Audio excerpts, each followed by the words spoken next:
shine. În creștinism se spune lasă lumina să strălucească, lasă lumina să strălucească. So I don't hide who I am. I don't have to be discreet.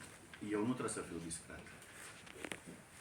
The Masonic order Ordinul is such that e în așa fel my wife can pick up the book and read it.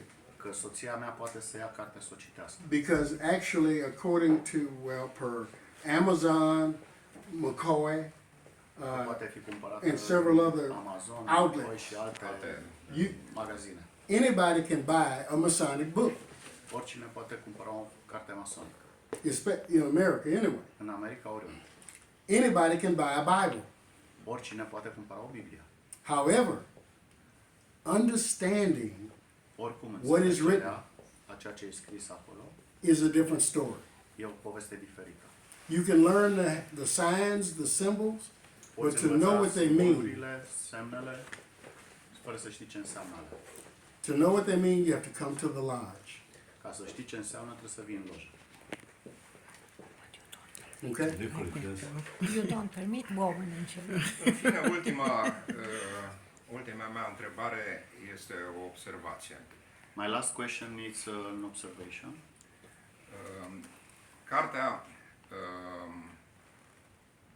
este un subtil, în opinia mea, exercițiu de manipulare a cititorului sceptic. The book is a fine exercise to manipulate To who? The skeptical to manipulate lecturer, the skeptical readers. Și când aveam cursuri la universitate, înainte de a mă pensiona, when I was teaching at the university before I retired, una dintre lecțiile despre manipulare descria o situație. one of the lessons about manipulation described a situation. Două călugărițe vorbeau între ele dorind să fumeze. Two Nuns. nuns. Nuns. Talking one with each other, willing to smoke. Și una dintre ele a spus, hai să te învăț cum să îi ceri Maicii Stareță. And one of the One of the nuns said, I teach you how to say to the superior. Mm-hmm. Nu cere să, dacă poți să fumezi don't ask if it's allowed to smoke în timp ce citești Biblia, in the time you are in the same time when you are reading the Bible. ci dacă poți citi Biblia în timp ce fumezi. But if you can read the Bible when you smoke.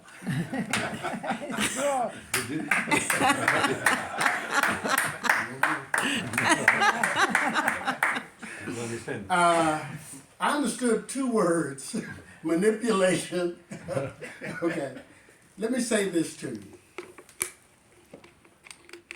Throughout this book, Masonic Maturity Through Scripture, Să vă spun un lucru, prin această carte a mea I use a couple of words over and over and over again. am folosit câteva cuvinte din nou și încă o dată.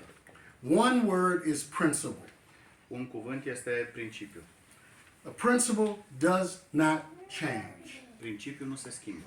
Whether you're old, black, white, rich, or poor, the principle is the same. What goes up Alb, negru, comes down. ce se duce în sus, se duce și în jos. And so I advocate to the reader to check the principles. Așa că îi încurajez pe cititor să verifice principiile. If I'm good to him, Dacă eu sunt bun cu el, good happens to me. bine va fi și mie. Bine mi se va întâmpla și mie. If I hit this young man, Dacă îl lovește pe acest tânăr, I get beat up o să-l bambată. eventually. And she said it best. Eventually, you might make your deposits in the North Side Bank and your withdrawals come from the South Side Bank, but you will get a withdrawal. poți if să you, pui go ahead. banii într-o bancă din nord și se retrage într-una din sud. My favorite scripture, one of my favorite scriptures in the Bible is Proverbs 14:23. Scriptura mea favorită din Biblie este 14:23. In all labor, there's profit. În orice muncă e un profit. So if I work, I get paid. Dacă muncesc, sunt plătit. I'm as old as I am and I've only been fired one time in my life. Eu, la cât de bătrân sunt, am fost dat afară o singură dată. And that was Saturday by President Callen. A fost sâmbătă când l-am schimbat din poziția de vicepreședinte.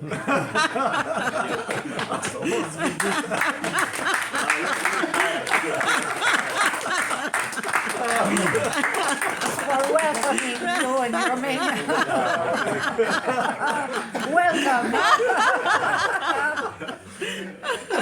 A fost un privilegiu pentru mine să citesc cartea și mulțumesc mult. Să-i mulțumesc lui Marcel pentru prezență. Cu Marcel mi leagă o prietenie mai veche. Da, sigur că da.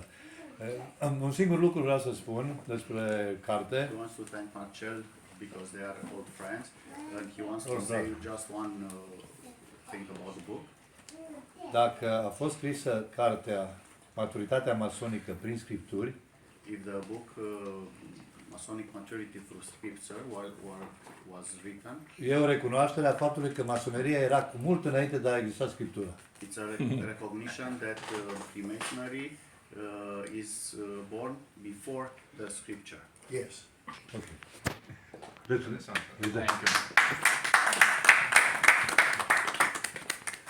Oare, dragă, te rog. Da.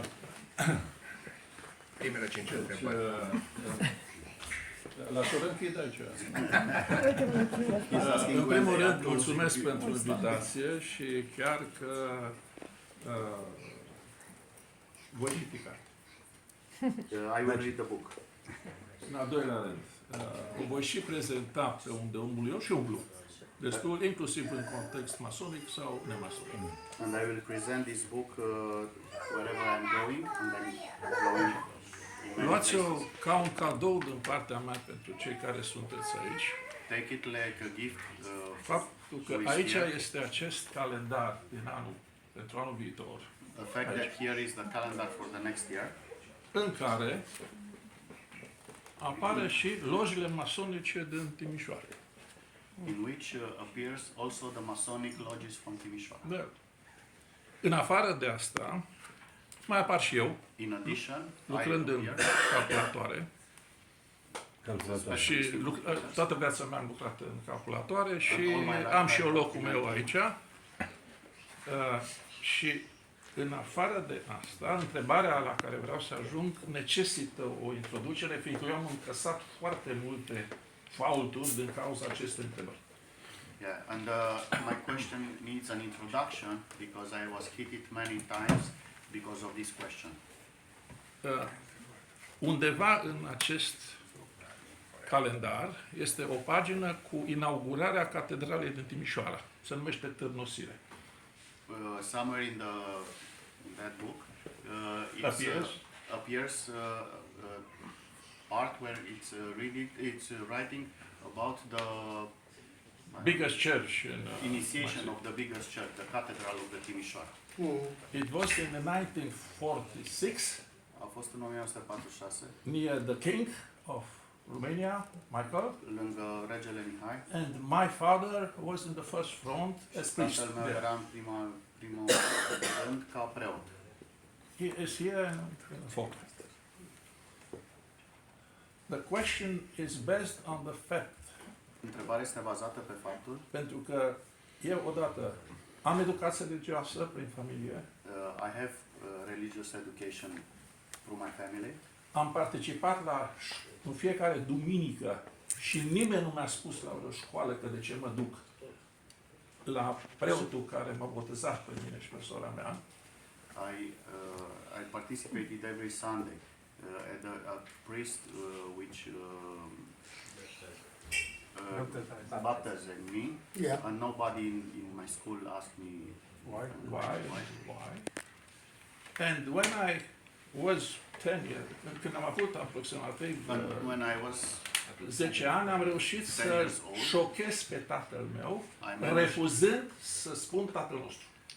I managed to shock my father by refusing to say Our Father. our father. Aici ajunge întrebarea mea, de ce? And here is my question, why? Am reprezentat România la o întâlnire solicitată de Comisia Europeană la Roma, I represented Romania in a commission and European Union in Rome, în care am prezentat ce anume poate să facă România și ăsta ca să nu pierdem meciul cu tigrii din Asia și cu americani. in which I presented how we can win the game or not to lose the game with tigers from Asia and from US.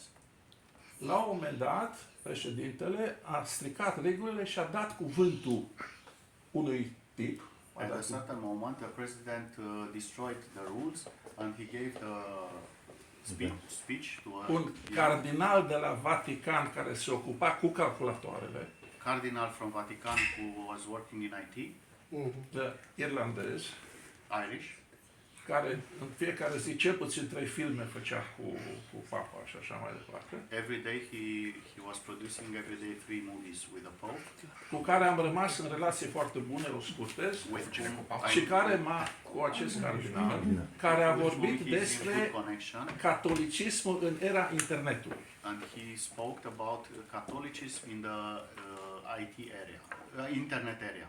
Asta s-a, Internet, yes. asta s-a întâmplat acum 3 ani This happened 3 years ago, și datorită lui am primit în fiecare lună buletinul Vaticanului. and because of him, Every month. every month I received the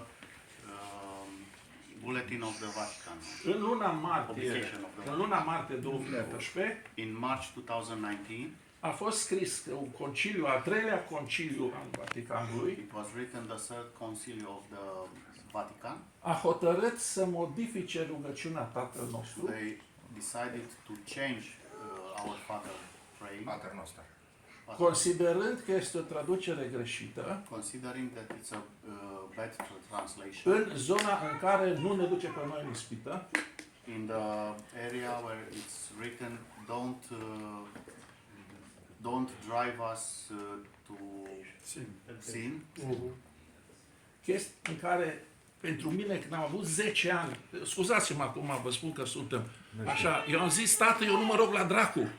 Dracu te duce în ispită. And when he had 10 years, he said that I will not pray to the devil because just devil is going to drive you to sin. Evident a fost un șoc mare pentru tatăl meu. For sure it was a big shock for my father. Trec ani, eu ajung, am studiat, am Yes. ținut conferințe despre interpretarea cu calculatorul a mesajelor ascunse din Biblie. The years are passing through, and I spoke many times about the interpretation of the Holy Scripture, the hidden secrets there. Dar în luna mai,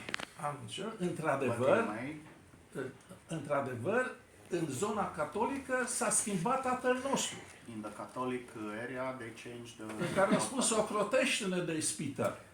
Moment. And the question is, instead of driving Nu ne lăsăm. us to inspire. la ortodox a rămas la fel. At the Orthodox is the same. The La Orthodox. Biserica Unită, așa și așa. But your question, Question is, it's possible to be, Întrebare- the adică question is, este it's o possible în Biblie să apară această that in chestie the Bible greșită to appear la nivel these de wrong Tatăl things nostru. at Nu cumva mai sunt încă our 100. Father level, and if there is something wrong, could be another 100 mistakes. Și asta o să leagă numai de faptul că dacă nu cumva Biblia nu trebuie înțeleasă și să consideră că este o revelație și ca urmare pierdem vremea încercând să o explicăm. And the question is if the Bible Am should întrebat destul de be clar. understood, or we are losing time and we just have to read it and that's it. Because it's a revelation. Huh? Because it's a revelation. Yeah. He hit the nail on the head.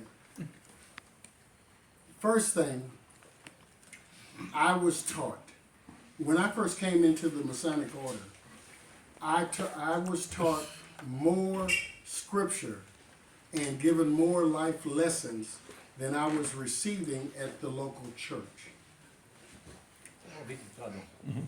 Nu pot mai să...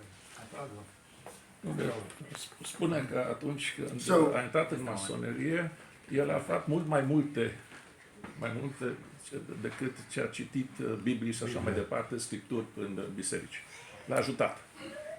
Bible, Masonic lessons, Masonic ritual is based on biblical teachings. Without the Bible, we would have no Freemasonry. We are told, we are taught, especially Fără Biblie nu vom avea masonerie. in the Christian religion, În religia creștină, before you read the Bible, înainte de a citi Biblia, you should pray. trebuie să te rogi. And you pray for revelation. Și te rogi pentru a fi relevant. I said earlier that you can find a Bible and a Masonic book, ritual, Am anywhere. spus că mai înainte că poți să găsești o Biblie sau un ritual masonic oriunde, You can read it. poți să citești. Many people can quote the Bible. Many Masons can quote the ritual. Mulți pot să citeze din Biblie sau din Biblie sau din ritual masonic, But to walk it out requires understanding. Dar să meargă ca dar și cum să au înțeles e aceste nevoie de lucruri. înțelegere. And you're not going to get understanding without revelation, Și nu vei avea înțelegere fără revelație. without the Spirit explaining and giving you understanding. And in, Spiritul care îți dă înțelegere. and in my Bible, in Matthew, it states that Jesus told the people În Matei, în Biblie, unde scrie că Matei, Iisus. that my Father will send you a helper Tatăl meu spune who will tell you things that un ajutor everybody else care has no idea, they don't know. că toată lumea Lucruri despre care nimeni nu știe. lucruri despre care nimeni nu știe. Da. So that is that little voice I mentioned when I started talking. Aceasta este acea voce care îți spune de care am spus eu de la început. That little voice that tells you, Acea voce care vă spune, go here, du-te acolo, don't go here, nu te duci acolo, do this, fă asta, don't do that. nu fă aia. I was in Vienna Am fost în Viena with my wife. cu soția mea. Masons asking, let's go out and drink. Masonii mi-au spus, hai să mergem să That little bem. voice says, better stay with your wife. Dar vocea aia mi-a zis, mai bine stai cu nevastă ta. Okay? But I personally want to go drink. Dar eu personal ar fi vrut să mă duc să beau. The little voice says, no, Herbert, Dar don't vocea do a that. zis, nu mai vrem asta. So it tickles me sometimes because people, and I used to be guilty. Mă atinge pentru că oamenii, dar de fapt eu am mai fost vinovat. We say, something told me not to go. Cineva mi-a spus să nu mă duc. There is no such thing in life as something. Nu este în viață nimic ca acesta. Ca Everything has a name. Everything Totul are un nume. is something. totul e ceva. So we either have the Spirit Avem spiritul or we have our own will. sau avem propria dorință. I ignored my own will, Am ignorat dorința mea proprie, followed the Spirit, am urmat spiritul and went to my wife și a stat cu soția lui. instead of drinking. So I guess in answer to your question, we all should seek to get to that level of understanding both Scripture Masonic ritual, and life. And understand that whatever we do, whatever we put out is going to come back to us. Orientals, Japanese, Chinese say yin yang. Okay? When I, Sorry, I was in Japan, received at the highest level. They don't use Bible. Am fost Right. în Japonia, În Japan, la în nivel Tokyo. și ei nu folosesc Biblia. right, but see, they are one of the 5 or 6 major religions. Now, they say Una dintre cele 5 you have yin yang. acolo. They have 1,000 gods everywhere, each different from that. Okay. And when I was It's growing up, contradiction. when I was growing up, the old folks says, "What's done in the dark will come to the light." So Când eram eu mic, spuneam că ce a fost născut în întuneric se Mergea în duce lumină. spre lumină. yeah. Yeah. So hopefully I responded. Cadoică Vicerea de Thank you. Ați fost atât de răbdători, stimați cititori, dragi colegi, iubiți frați. Vă invit într-un final apoteotic, ceea ce ați așteptat de la bun început, semnarea cărții. Da, da. Herbert, I want to thank you and I want to let you finally to sign the book. Thank you.